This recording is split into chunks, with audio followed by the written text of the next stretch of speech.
Hey, I'm Ryan Reynolds. At Mint Mobile, we like to do the opposite of what Big Wireless does. They charge you a lot, we charge you a little. So naturally, when they announced they'd be raising their prices due to inflation, we decided to deflate our prices due to not hating you. That's right. We're cutting the price of Mint Unlimited from $30 a month to just $15 a month. Give it a try at mintmobile.com/switch. $45 up front for 3 months plus taxes and fees. Promo rate for new customers for limited time. Unlimited more than 40 gigabytes per month. Slows full terms at mintmobile.com. I'm Sandra, and I'm just the professional your small business was looking for. But you didn't hire me because you didn't use LinkedIn Jobs. LinkedIn has professionals you can't find anywhere else, including those who aren't actively looking for a new job, but might be open to the perfect role, like me. In a given month, over 70% of LinkedIn users don't visit other leading job sites. So if you're not looking on LinkedIn, you'll miss out on great candidates like Sandra. Start hiring professionals like a professional. Post your free job on linkedin.com/spoken today. Need new glasses or want a fresh new style? Warby Parker has you covered. Glasses start at just $95, including anti-reflective, scratch-resistant prescription lenses that block 100% of UV rays. Every frame's designed in-house with a huge selection of styles for every face shape. And with Warby Parker's free home try-on program, you can order 5 pairs to try at home for free. Shipping is free both ways, too. Go to warbyparker.com/covered to try 5 pairs of frames at home for free. warbyparker.com/covered. Super real.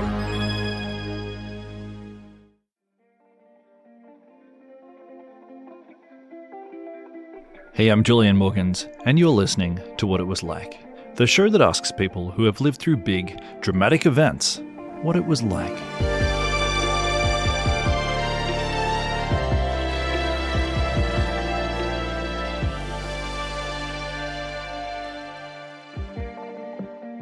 Hey and welcome. Today's episode is about the modern state of the scams industry. And specifically, it's about a young woman from Morocco who thought that she was applying for just a regular, normal job, only to find herself getting sold into slavery at a scammer farm. And what's that? What the hell is a scammer farm? So this is a new development, okay? There might be a few times in today's episode where you're like, what? How have I not heard of this? And the answer is that all of this stuff is brand new.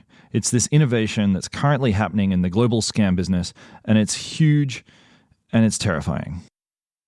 So scams, you know scams, we're all familiar with scams. They're annoying, they're everywhere, and for the longest time they were getting run by shady individuals or small groups out of countries like Nigeria and Russia. But right now, that's changing. And what's happening is that Chinese organized crime has taken the old-fashioned scam model and put it on steroids.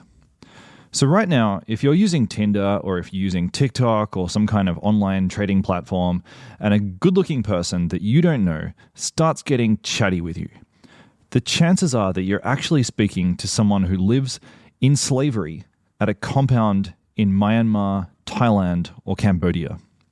So I want you to imagine a multi-story office building, or a whole bunch of them, like a whole complex of multi-story office buildings surrounded by fences topped with razor wire. And each building might hold a few thousand people. And these people are running scams 24 hours a day. And this is what I mean when I say the words scammer farm. Organized crime from China has applied kind of like a factory farm model to scamming, only instead of compounds full of miserable pigs or chickens, they're human beings. In general, the world's media is only just starting to realize this is happening. And that's because not only is the business model new, but it's growing at a rapid rate. New scam farms are getting built, and criminal organizations are recruiting people as fast as they can. And that's where today's guest comes into the picture. Her name's Miriam, but I won't use her last name. She's 27 years old, and she's a highly educated woman from Morocco who speaks 5 languages. And like I said at the top, she thought that she was flying to Thailand to take a prestigious job in data analysis, only to find herself getting sold into slavery. Miriam only got out a few months ago, and as you'll hear, she's pretty shaken by the whole ordeal. But she's agreed to tell me her story. How she was recruited by someone that she actually considered a friend, then how she was drugged when she arrived in Bangkok, and then how she was trained in this high-tech, systemized thievery, and how she lived in a prison. And then finally, she'll tell us how she got out. It's a huge story, and I think it's an important one. So we're doing it in two parts. So this episode, we're going to hear from Miriam, and then the next one, we're going to hear from the man who rescued her. But for now, here's Miriam.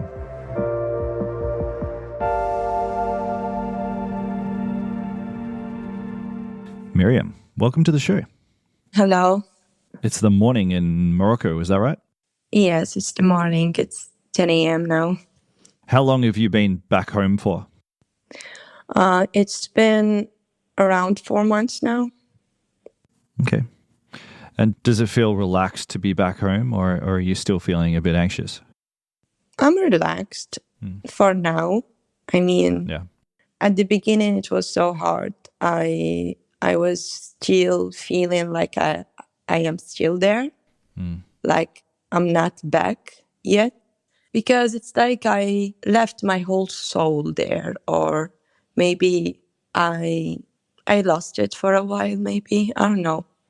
It was weird, and I felt guilty, actually, because I was the only one that get out of there, and it was a lot of emotions mixed. Yeah. Are you safe now? I'm not sure about it, but as long as in my country and surrounded by my family, I feel safer. Yes, of course, I feel safe. But at the same time, I don't know what can these people do. Yeah. Okay. Well, let's go back in time. I want to get to the beginning of this story, but first, let's just establish a few things about who you are. Introduce yourself. Where did you grow up? What did you study? Well, I grew up in Morocco. I studied bachelor degree of law studies in French language. I've been in Turkey too for 1 year recently, and I was studying there master degree of business administration. And I met a guy, and we became friends, and this is how the story begins. The story that Miriam tells is that when she was living in Turkey, she had a neighbor, and the neighbor was Moroccan, and he lived next door, and he was the kind of guy who'd come around to borrow some salt or some sugar, and, they struck it off, and she trusted him. And then one day, they're just shooting the breeze, and he mentions that he knows some people in Thailand who are recruiting for a new job. So when he came with this great job offer, $4,000 salary plus commissions, and the company is taking care of the rent, also food. And it's in Thailand. So who doesn't want to go to Thailand? It's a dream for everybody to visit that country. And I was really, really very excited to get to know this culture. And I was excited to go and discover things. That's it. So then, do you sit for an interview? Yes, it was on Zoom, and it was a very normal interview, a very professional one. What do you want to do? Are you ambitious? Talk to us about your plans, your goals, etc. Like any other interview. And at the end of the interview, you feel like you are waiting if you'll be accepted or not. Yeah. Yeah. You're painting the picture of a fairly normal job interview. You're a bit nervous. You want to make sure that you come across well, that you present well, and you're fighting for the job. That's so frustrating. Yes, because at the end, you were fighting for your own health, actually. Yeah, but you didn't know. Yeah, I didn't know, because this is pure manipulation. This is what manipulation looks like. You feel like everything is real, everything is normal. There's no doubt about it. Yeah. Okay, so you did this interview, and then what happened? Well, what happened? They made me wait, like any other decent company will do, which is making it more real, I was like waiting for them to call, to say something. And the Moroccan, he was like next to me, I remember. he was next to me saying, don't worry, they will accept you. I mean, you have a good profile. And then this guy, okay, this Moroccan guy, he did something really crafty. He told Miriam that he was also applying for the job with the Thai company, and he'd already been accepted for the role. He said that he was going to go over, a couple of weeks. He was going to go over and he was going to take the job. And he said, hey, you should come along. You can check out the facilities. You can meet the team. It's like a kind of a try before you buy situation. He said that the company in Thailand would organize the visas and they would pay for the flights. And at that moment, for the first time, Miriam had this slight sense of wow, this is too good to be true. And she decided to Google the company in Thailand. Everything was on Facebook, actually. But, when I arrived there, I didn't find any of it anymore. So when you were looking at it online in Turkey, there was all this stuff on Facebook, but then it disappeared? Yes. Okay. Did you find it suspicious at all that the company only seemed to exist on Facebook? No, I didn't suspect anything, and I wasn't really looking for it so hard because at that point I believed already, and I was blinded by the fact of going to Thailand and to actually, if you came to me at that moment and told me, listen, there's something wrong about this, don't go, I won't listen to you. I will say that you don't know anything about it and I know better. I mean, it sounds like you wanted to believe, and that's understandable. Yes, definitely, because it was everything I wanted. It's like, oh my God, life is smiling to me finally, Why not? Why it wouldn't be real? Why not me? I mean, I deserve this. I worked hard for it. This is my time now, So Miriam decided to go. They asked her to join a group chat on Telegram, which, again, might have been a bit of a red flag, but she did it and she uploaded her CV and a photo of her passport. And in return, they sent her some plane tickets to Thailand. And then they told her they'd organize a working visa on arrival. Don't worry about it, they said. We'll sort it out. All you need to do is get here. So she got on a flight via Malaysia and she landed in Bangkok, where there was a guy in a security uniform to meet them. And Miriam, she's not sure whether this guy was a police officer or just an airport security officer, but both are possible. As you'll hear today, government and police corruption lurks in the background of this entire story. So this guy in uniform, he leads them out of a side door at Bangkok Airport. They don't go through customs. They're just led through. It's kind of like a fire escape. And then suddenly they're outside, standing on the edge of the road. And at this point, it's the middle of the night, and a car pulls up to meet them. And Miriam was told that this car is going to take them to a hotel. So she just happily gets in. We grabbed the car, and then I don't know what happened, but I fell asleep. In the car? Yes, in the car. And I don't know how or when. I don't know. I don't know how did I fell asleep. I don't remember when did I fell asleep, but the last thing I saw is the airport, and then I just slept away. Are you suggesting that you got drugged? Yes. Yeah? Yes, because when I woke up, there was a national road. There's no traffic, no cars, no buildings. It was just a highway. You're out in the fields, out in the countryside. Yes. And I saw that the driver had his phone in front of him for the map. And I can see that we still have 3 hours in front of us, Jeez. Because this thing about you potentially getting drugged, I mean, that's seriously criminal behavior. Did they give you a drink or did you recall eating any food with them? Oh, well, we did drink something, actually. The driver gave us bottles of water. Maybe they drugged me with something else. I don't know. I really don't know. Okay. But you slept deeply enough and long enough for you to get well outside of Bangkok. By that time, you were miles away, hours had passed. Yes. Exactly. So I started asking questions. Where are we going? What's going on? Where's the hotel?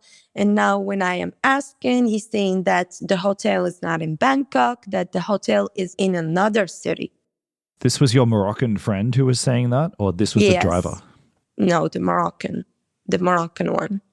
Okay. And at that moment, I couldn't find any money on me anymore. I couldn't find my phone on me anymore. And he refused to give it back. Whoa. So they'd stolen your stuff while you're asleep? Yes. He was like saying, do you know what?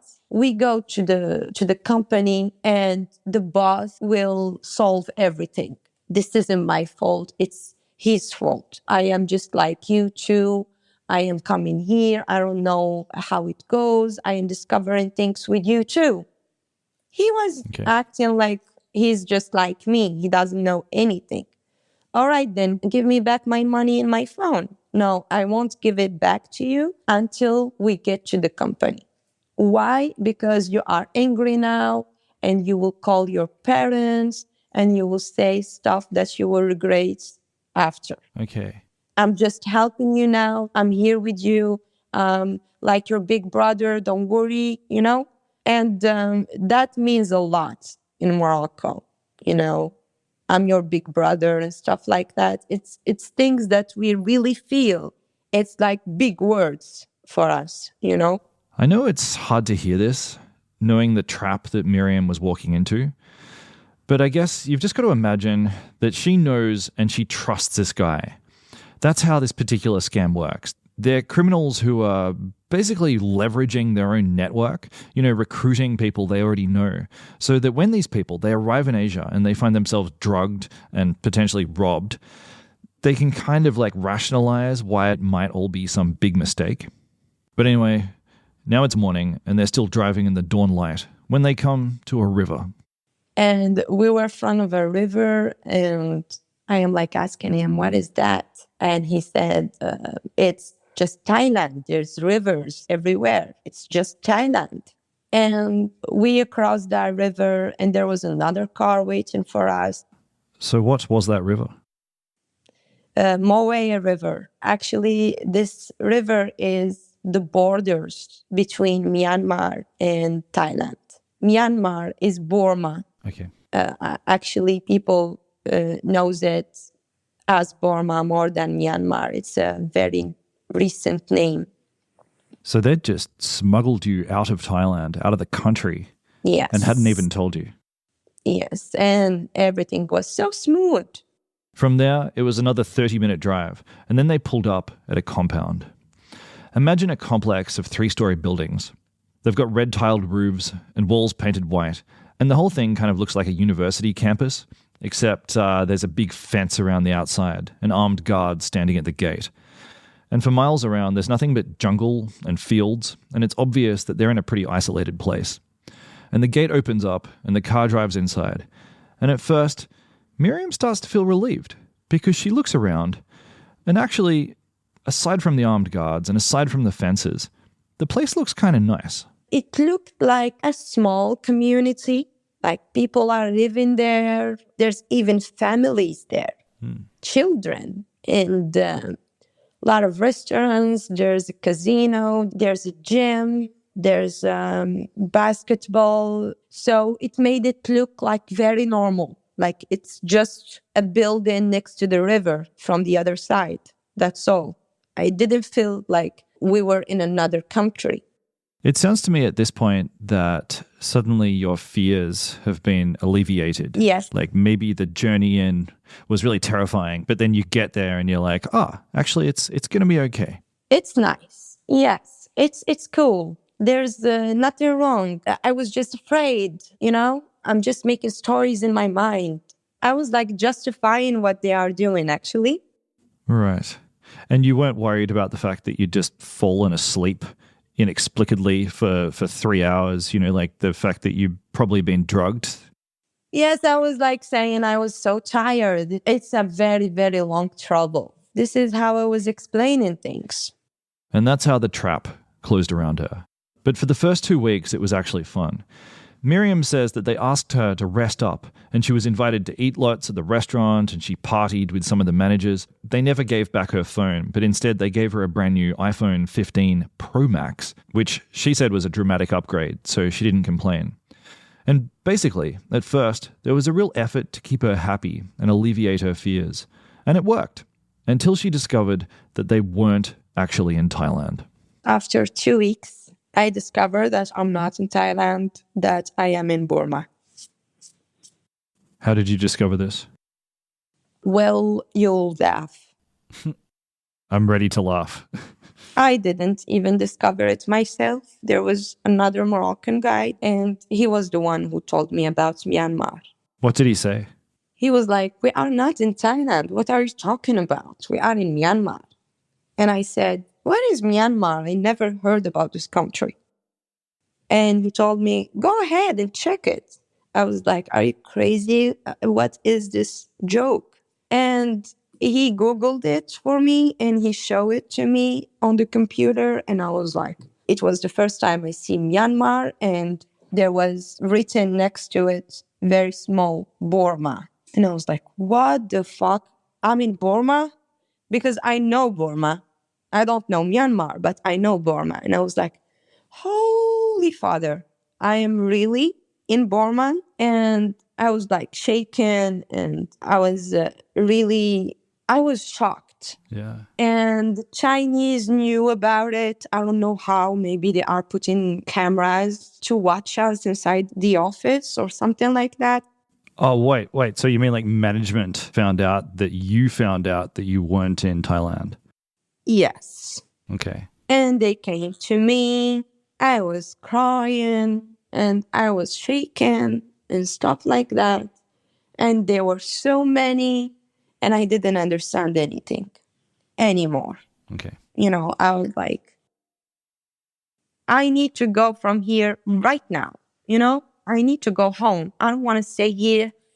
Because the first thing that concerned me at that point, it's the war. I know that there's a civil war there. And I was just thinking about it. I am not working in a dangerous place. So they calmed me down. There were so many, and I was crying. And when I saw that soldiers are also here and stuff, I was like wondering, what's going on? What was going on was that they'd decided the game was up, so they might as well put her to work. So they told her everything. They explained that each building within the complex housed different companies that specialized in different scams. So, for example, there was one company that specialized in scams targeting Australians on dating apps. And then there was another company that might have specialized in targeting Canadians using WhatsApp. And then her company, they specialized in targeting Americans who were using crypto exchange apps like Binance. And from now on, she'd be helping to run the scams. So here's the setup. Each building has a few thousand people arranged into 3 groups. And at the bottom of the hierarchy are a group called the typers. And what these people do is they identify middle-class boomers and Gen Xers who look vulnerable. And then they initiate text conversations with these people. And by the way, the typers, these people in this group, they're mostly from China, Central Asia, they're from Africa. Most of them can't speak English, so all of their correspondence is done using Google Translate. Each compound has thousands of these people, thousands of typers working in appalling conditions. These people, they spend their lives in front of banks of computer monitors or hunched over phones, and they're paid only enough money to buy themselves food from the compound restaurants, and they're regularly tortured for making small mistakes. So the typers make up the vast bulk of all of the people in these compounds. But then, one level up from the typers are the so-called models.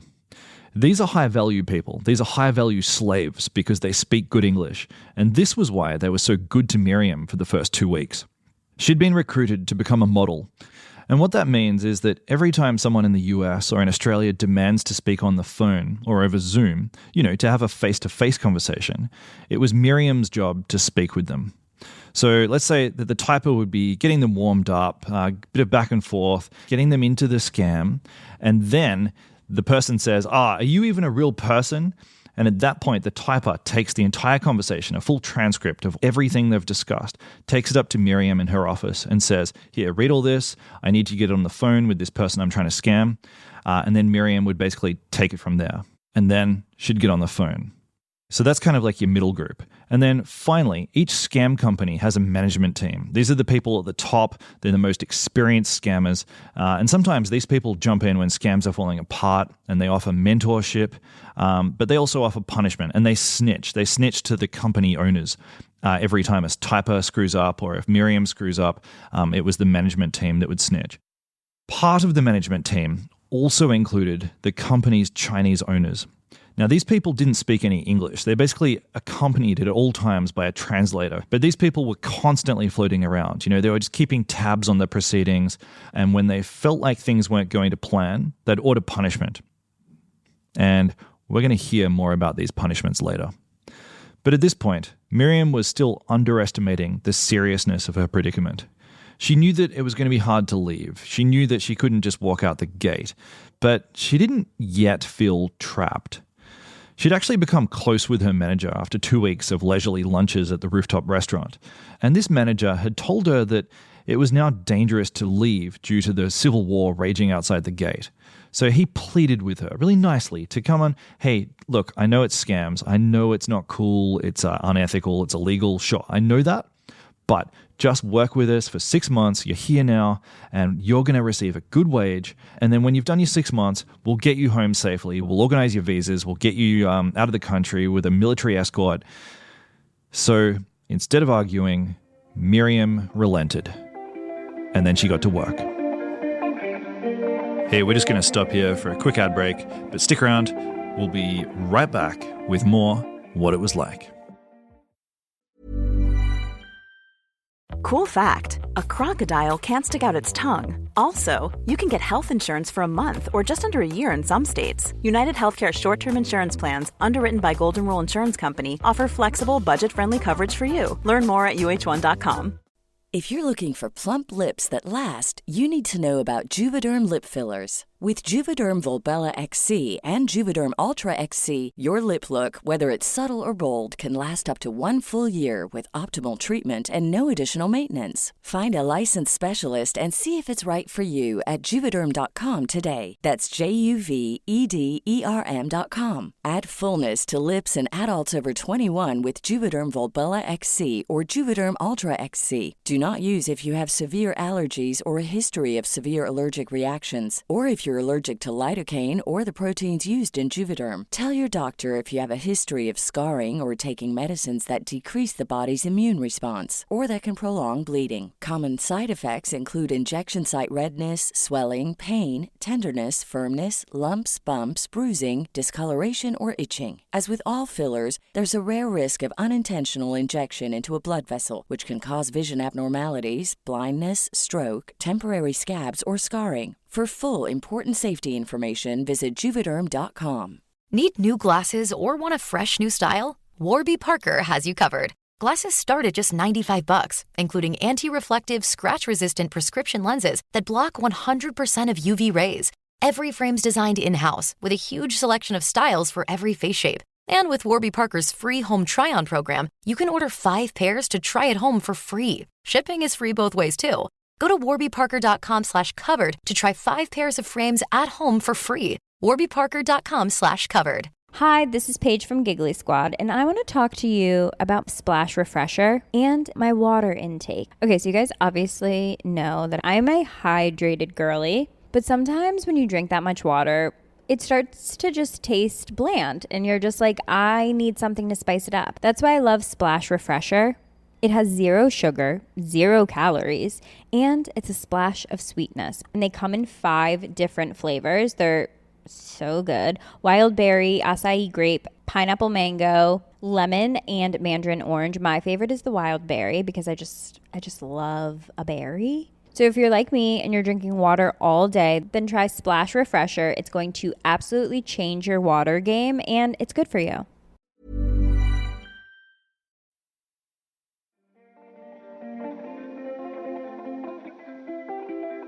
If you had to guess, how many people do you think that you scammed? Oh God, I stopped counting on 100 maybe. A lot, because there's some clients, even when they get scammed, once they understand directly and they stop it, you know. Yep. But there's others that even when they lose money, they are keep hoping that this person didn't scam them, but it's a real person and there's nothing wrong. So they keep sending money just to stay in this comfortable zone, you know? Ugh. They don't want to face it that they might be just scammed.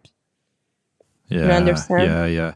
That is, I imagine that they're the saddest people to deal with, because you know that they're getting suckered and they're potentially losing all of their life savings. Yes, actually, I saw a lot of men divorcing their wives for those fake accounts.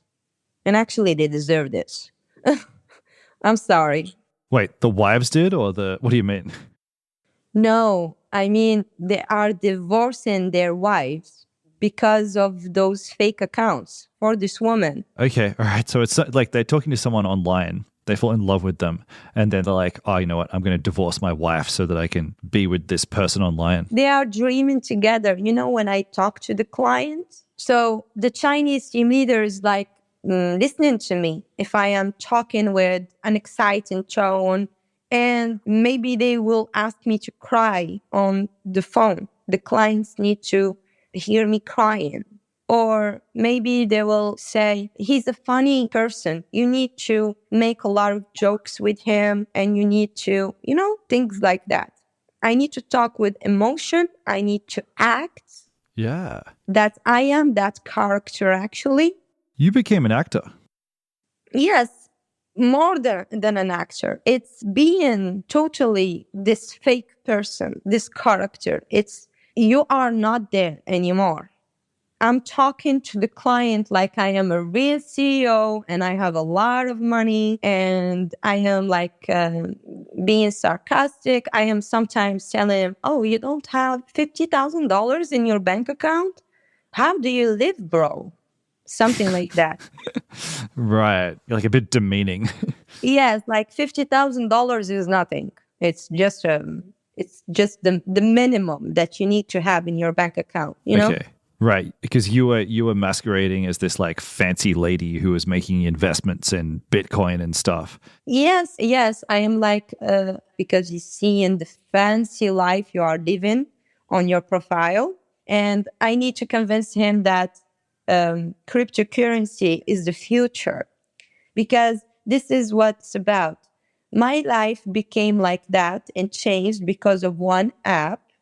And I like you so much. I will teach you how to do it like this. You'll make money too. And we will travel the world together. And we are making them dream with us. Yeah. Did you ever judge them? Like, it's just so improbable that you would fall for them, you know? Like, let's pretend like it's not a scam and that you really are a young, successful entrepreneur woman who just happens to meet this old man on Tinder or Binance or something. Like, you know, it just feels so improbable. Yeah, well, let me be honest with you. Sometimes I say they deserve it. As I told you before, I saw a lot of men divorcing their wives. He's 60 years old, 70 years old, and he's divorcing his old wife for a young woman of 48 or 35. Yeah. That he only met on internet, and he forgets in one blink, he forgets everything he lived with this woman he was with. Why would you let go of your family for someone that you barely know? Yeah. And most of the time, actually, I feel so sad for them because there's good people. For example, once I had a phone call with an old man from the hospital. He was at the hospital and he's so tired. He just had a heart attack or something like that. And, hi, honey, how are you? And I am like, man, you need to rest. Why are you crawling? I wonder why. And it's so sad because at the end, this person doesn't have anyone in her life. Yeah. They only have this fake account talking to them and telling them nice words that they don't hear anymore. There's not only bad people or only good people. It's mixed. Yeah, fair enough. Did you ever get people trying to talk sexy to you? Yes, I had a lot of them. But, I am using the same ways I'm using in real life with boys, Okay, sure. Yeah. So I am like, no, don't talk to me like that. Who the fuck you think you are? Things like that. Yeah. And did you ever enjoy the acting process? Were there some times that you were like really getting into character and you were thinking to yourself, damn, I'm good at this? Yes. Yeah? Unfortunately, I was saying this to myself. Why didn't I do that? Why am not an actress now? Yeah. Yes, I was thinking about that a million times. Yeah. I discovered a lot about myself and about my abilities. So this is something that makes me kind of not regret what happened to me, So you can kind of understand what Miriam was going through, right? She knew that she was in a really precarious situation. She wasn't at all comfortable, but she was adapting. She was keeping her head down and she was working. And by doing so, she was finding some small things to feel proud of. But then, one day, Miriam opened her bedroom window and she discovered just how unethical and straight up dangerous her situation was. I heard that just because I opened the window. Imagine, I never opened the window before. So I opened the window and I heard this for the first time. And I was like, oh my God, this is so weird. Something is wrong. Something is happening. I heard electricity from away and I heard a guy screaming so hard from far too. So I knew that something was wrong. Miriam actually sent me a recording of what she heard that day. It was recorded by her friend, who's still at the compound. And I'd like to play it to illustrate the world that she was living in. And to be clear, what I'm about to play is a recording of a man getting electrocuted with a taser. So it's horrible. If you want to fast forward this part, please just skip ahead. It'll be over in about a minute. But I want to play it because I think it's important to reinforce just how evil, just how messed up these people are. So I'm going to play the recording.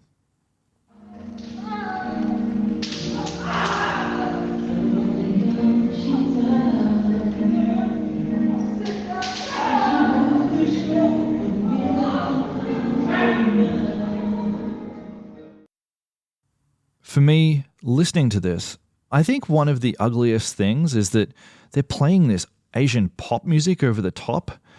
And Miriam says that they did this deliberately. Like every time they were going to taser someone, they'd start playing all this music and turn up the volume to try to cover up the sound of screaming.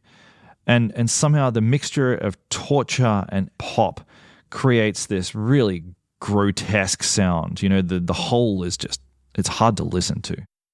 So when I heard this, I was like, was somebody like fixing some cables or something and he get electrocuted or something like that?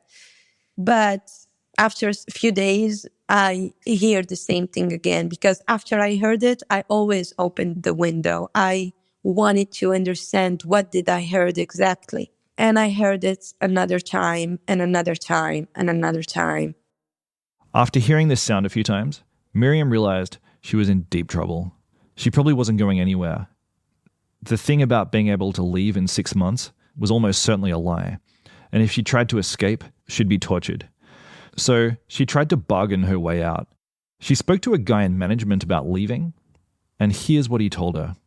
He started saying that I need to send him $2,000 he will buy me again from the Chinese people, and then he can take me away from there. So that was the first time I hear this. I will buy you. And I said, I don't understand. I was like, maybe his English is bad. It's so bad, So I asked him again and I said, what do you mean? I don't understand. He said, well, we sold you.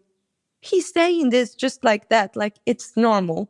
He said, we sold you to this Chinese people $1,000. Like 1,000 US? Yes, USD. Oh my God. How did you feel in that moment? I felt like, he said, we sold you to the Chinese for $1,000. So I think that they will sell you back to us with $2,000. So just send me the $2,000 and I will take care of it. And I will take you out of there. And I said, okay, please do it. Yeah. Yeah, I'm sorry, Miriam. That must have been awful. You must have just felt so trapped at that point. Even if he said that he sold me for $1 million, it wouldn't change a thing. It's so awful. It's so awful that somebody is giving himself the power and the authority to do something like that, and to use you like you're a chair or a table, or maybe. Yeah, I mean it's slavery. I think as a society, as a species, we've agreed that slavery is really wrong for a long time. And it's bizarre. It is shocking to me that it still exists, that some people still engage in this kind of commerce. I mean, it's disgusting. It's foul. So I'm really sorry. Yeah. I mean, was this kind of the moment where the facade fell away and you realized just you're in deep shit? Was this kind of the moment? Yes, exactly. That was the moment. That was the exact moment. So what did she do? Miriam contacted her parents using her new iPhone, and she wired this guy 2,000 USD, and then he basically pocketed the money and snitched on her. He told the Chinese management team that she was trying to leave and they needed to watch her. And whereas she might have previously garnered special treatment because they needed her language skills, now they decided that she was a liability, one who was not going to buy their stories and would need to be physically coerced into work. But for some reason, they needed a justification to punish her. So they were waiting for me to make a mistake, to take me through torture and stuff like that, in order to understand that if I think again about leaving, I will be tortured. But at the same time, they will not come to me and tell me, oh, you were going to leave. We know about it and we will torture you. They will not tell me that they know about it. But at the same time, they want to torture me. So after 2 weeks, after I paid the guy the $2,000 in order for him to buy me again, I forgot to put my phone on charge. So it died while I was sleeping, and I couldn't wake up because there was no alarm. So they came to my room and they were knocking so hard. I woke up, I went there, and I was trying to explain to them that my phone died and it's not my fault and stuff like that. But they didn't hear me. They took me handcuffed to the office to sign a fine of $500. And then they took me to jail directly. And once I get there, they beated me with a whip. It's a whip. Okay, so they beat you with whips. Yes. And I had a lot of cuts everywhere in my body from behind, like my back all my back and my legs and everything. But that wasn't the end of it. Imagine a room with sections of steel fencing set up in rows, like the kind of fencing you might see around a backyard swimming pool. And there were several people handcuffed to this fencing, each with their arms spread out like on a crucifix. And Miriam was handcuffed next to them. And for 3 days, none of them received food or were allowed to sleep. And if Miriam started to fall asleep, or if she moved position, she was whipped, while the men around her were tasered. Just in front of me, I could see people getting electrocuted, and all you think about it in that moment is that you are the next one. And when he's electrocuted and he's screaming, you feel like you want to scream with him, because it's just in front of you. And it's just unbelievable. Everybody's crossed, everybody's attached to something, everybody's bleeding, everybody is peeing in their pants because they are not letting us go to toilet. I was even in my period that day, unfortunately. So it's been 3 days of torture. Finally, they let her go, and she hurried back to her room, bleeding, dehydrated, and exhausted. The first thing I did when I arrived there, I took photos of my whole body and I sent it to my parents directly. I erased every proof that I did because I was scared. I didn't know what to do exactly. And then I spoke to my parents and they were very angry and stuff like that. And suddenly my boss came. So I hung up the phone. I didn't really hang up the phone, but I didn't show him that I was on the phone. I let the call and I was just putting my phone in my hand, And he was blaming me and stuff. He came with the translator. Why you don't listen to us? Why you don't do? He took picture of my body and he said, we are not responsible of this. Actually, the Burmese soldiers are the one who did that to you. We didn't want to do this to you.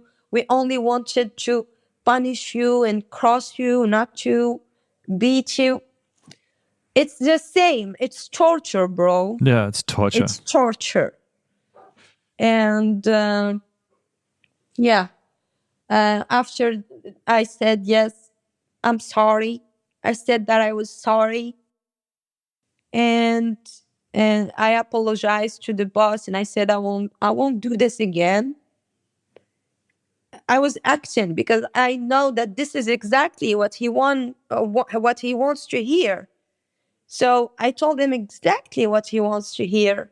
I said, I'm sorry. I won't do this again. Please don't let them do this to me again. Please. He said, yes, I am going to the soldiers and I will punish them for you. Like, why did he do that? Because he wants me to go back to work because I am making a lot of money to this company. He doesn't want me to cry and get depressed and all those stuff. He wants me to work. He wants money more than breaking me. So there's two things here.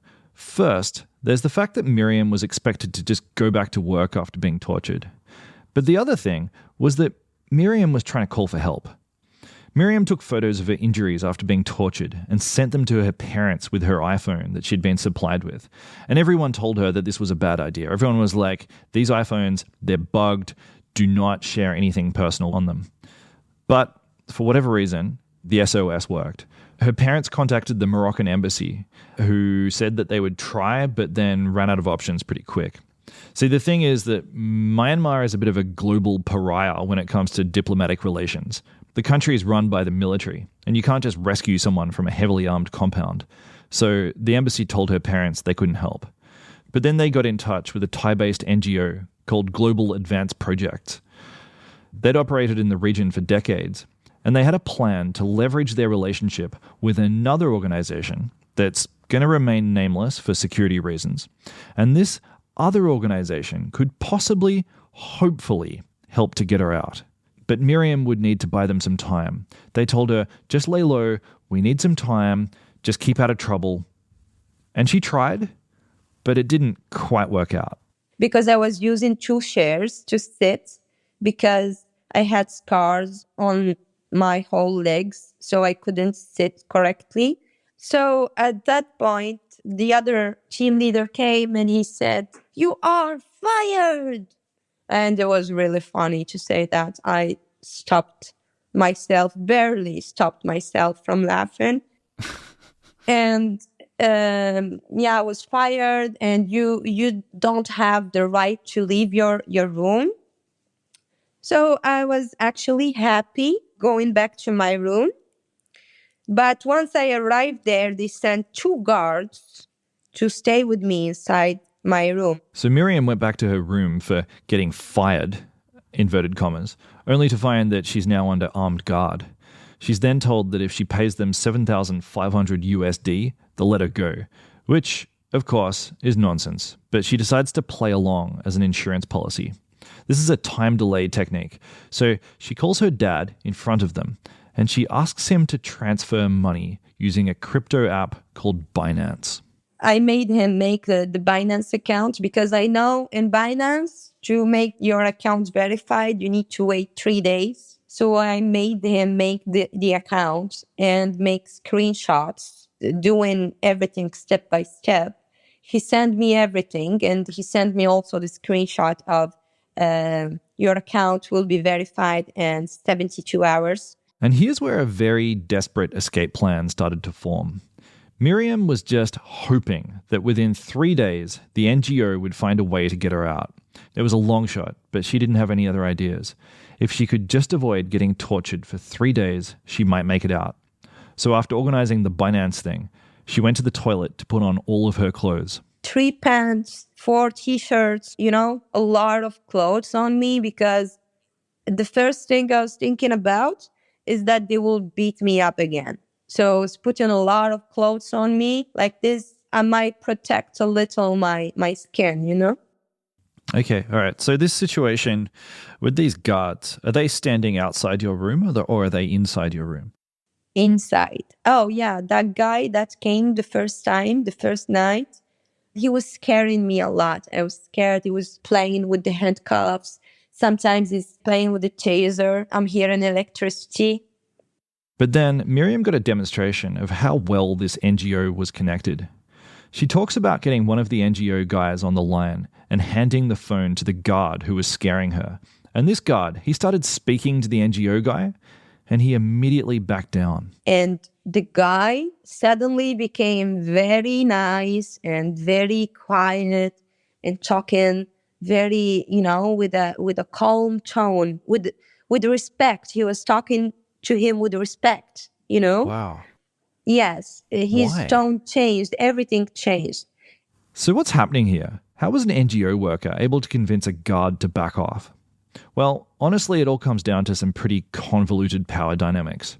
There's a rebel group running pockets of Myanmar, and this NGO had some relationships with some people who knew some people who knew some people who knew some people that might possibly have a connection with its leadership. And it was this group of armed insurgents who had some leverage inside the scammer farm. And ultimately, this was how Miriam was able to get out. In the end, Miriam's departure was somewhat mundane. A car pulled up, driven by a guy who looked like a Chinese soldier. Miriam was ordered to get into the back seat, and then they drove back to the river, the Thai-Myanmar border, where she met with the NGO workers. And that was it. Yeah, that was it. I was asking Judah, where's the weapons? Where's the weapons? And he was laughing about it. He said, there's no weapons, there's only us.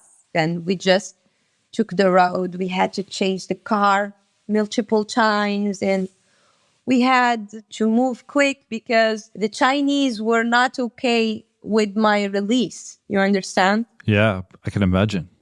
It was an obligation. You understand? Yeah. So my father and the NGO worked together, and thank God we succeeded. It was a miracle, actually. This is exactly what he said, that it was 1 in a million. It's one chance in a million. It's not easy to do. As in, it's not easy to get you out? Yes, it's not easy to do with me or with anybody else. At this point, Miriam was taken to an airport and flown home. And I know I'm skipping over a few details here, but we're going to address that in part 2. Next week, we're speaking to one of the NGO workers who got her out. So we'll unpack a bit more of the specifics then. But right now, all you need to know is that Miriam, she got home safely to Morocco.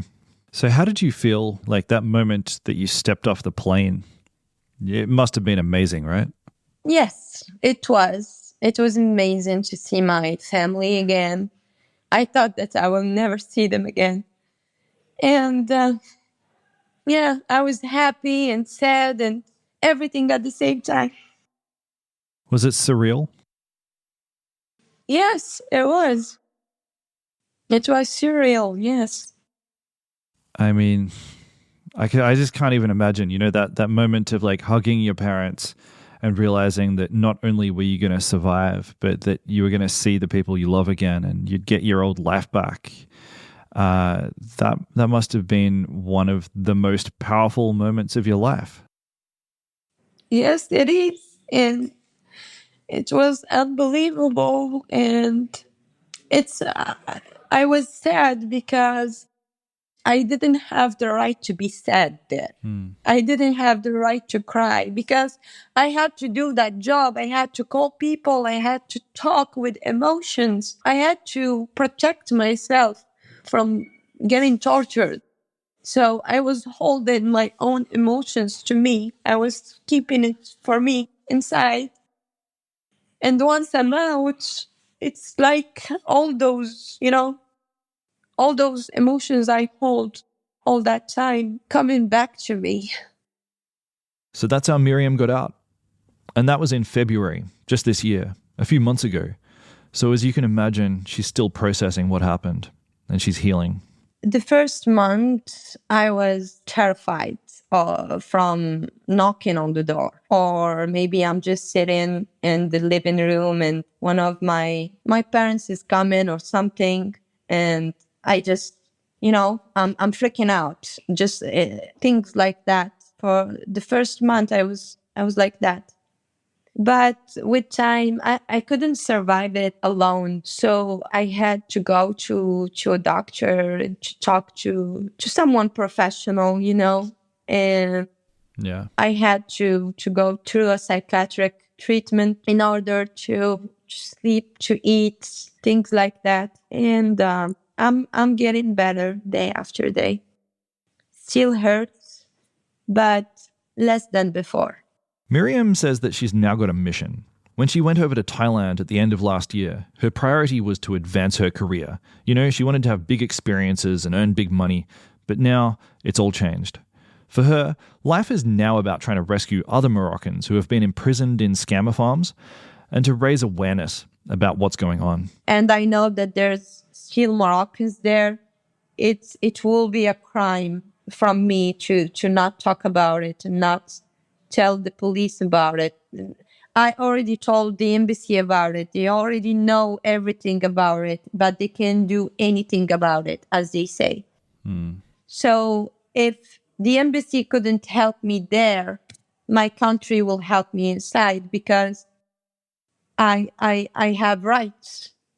And there's other Moroccans. I'm responsible of them too because there are Moroccans that are from my own country. I must talk about it. Yeah. I cannot not talk about it. I've just got one last question, and that is that for anyone who's listening to this, how can they help?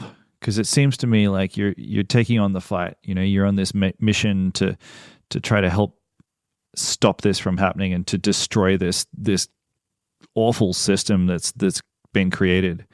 So how can people help? By talking about it, for example, sharing information about it, talking about it. I don't know. sharing it, because they can help themselves to not trust anyone that they don't meet in real life. And even if you meet him in real life, you need to doubt, because I met my recruiter in real life, and I was trusting him, and he was my neighbor. Also, for everybody who listens, talk to your children about it. There's an Asian side, okay? There's another word there. There's another rules and another life there. Everybody needs to know about it in order to protect themselves and to protect their children, in order to stop this too. Well, I'm going to do my very best to get the story out there. So, Miriam, thanks so much for telling your story. It's incredibly brave, I think. Thank you for welcoming me to your show and tell the people about it in order to protect them. Thank you so much for it, really. Tune in next week as we hear from the NGO leader. That is, the guy who runs Global Advance Projects. And he's going to talk about the scale of this problem throughout Southeast Asia and what they're doing about it. Miriam's compound, it's just one of dozens, and they're rapidly building new ones every year. So we're going to get a much broader view of the issue next week. And please, leave us a 5-star review on Apple and on Spotify. And follow us. Really, the single biggest thing that you can do with the lightest lift to help us out is to just hit subscribe. You know, that big, juicy red button, just hit it. Just press it. We would love you to do that. Thank you. Today's episode was produced by Rachel Tuffery. It was mixed by Jimmy Saunders, who also did our theme music. Evie Atkins is our intern. Our cover art is by Naomi Lee Beveridge, and this whole thing has been a Super Real production.